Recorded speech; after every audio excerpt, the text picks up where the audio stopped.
I know that'll make me shut my camera right off.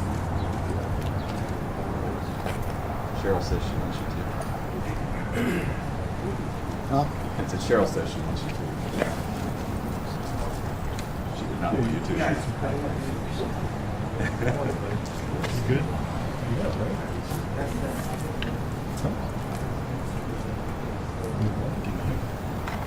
She went off. Well, not a hike. I haven't seen my parents tomorrow evening. Like I told you in the text. So, yeah, just turn the water.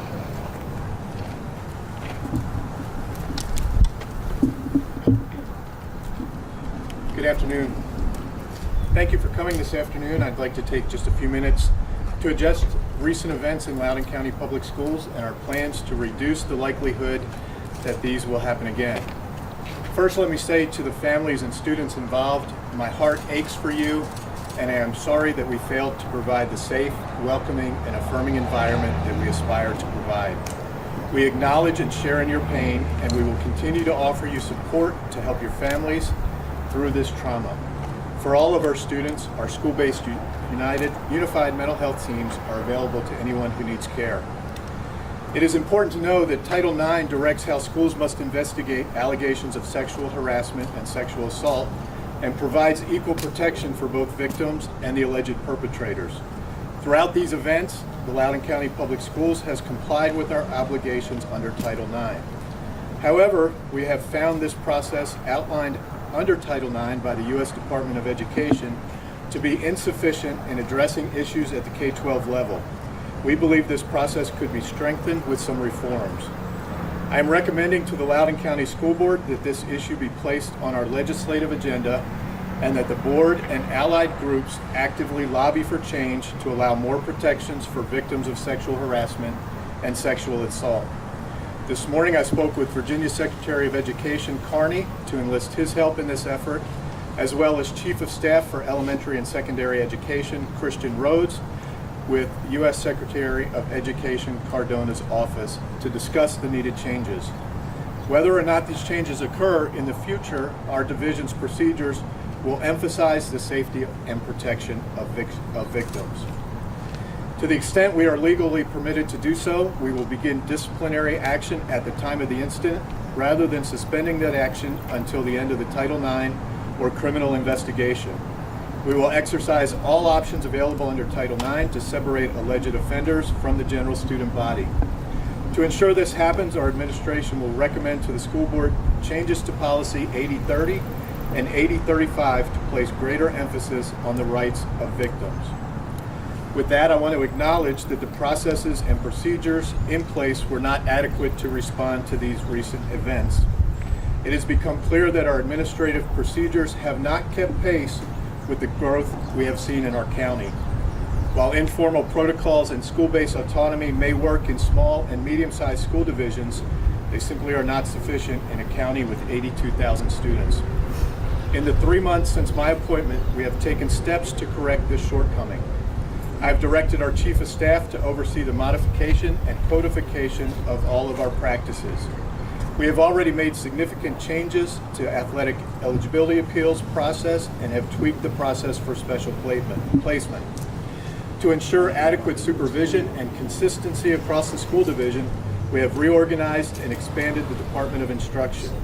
We now have an executive director, chief of schools, and an expansion of the role of executive principals that were both put in place to provide greater supervision and oversight of schools and principals. Moving forward, it is essential that we are consistent in our practices across the county. We are taking positive steps in this direction.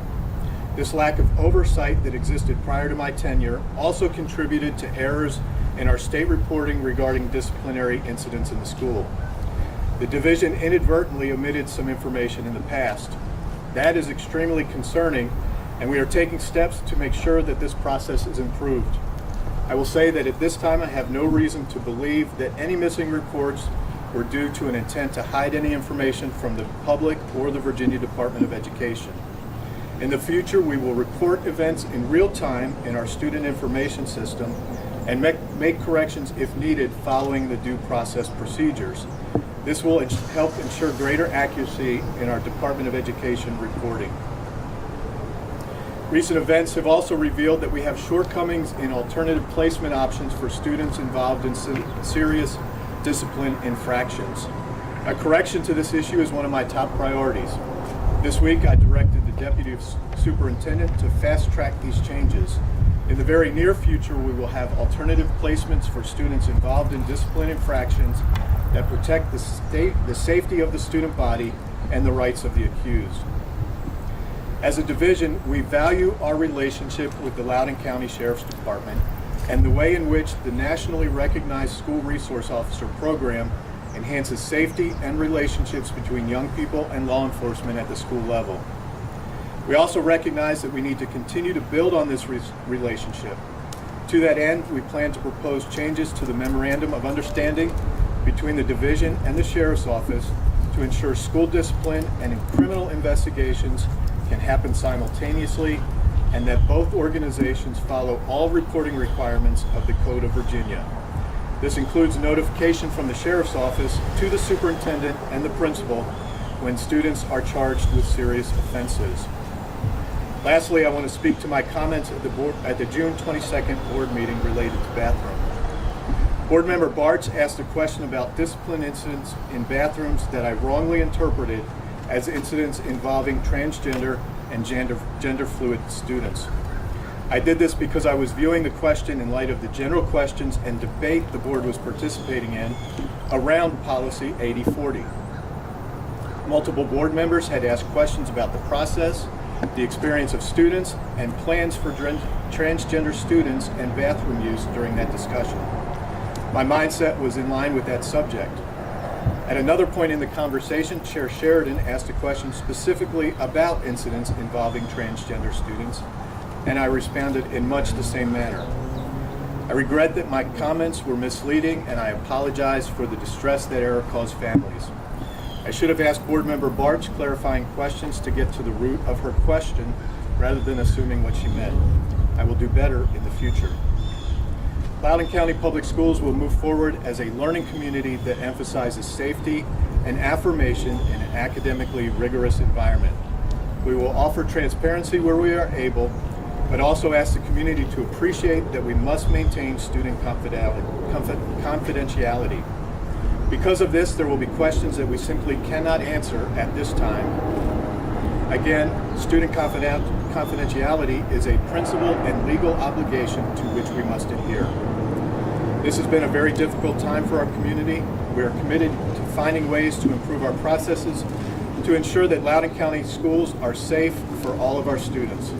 We seek your grace and encouragement to grow our schools and create the community that we all desire. Thank you very much. Are there any other students accused of similar crimes in schools right now? We're not taking questions today. What's your message to parents who don't know if your children are safe and protected?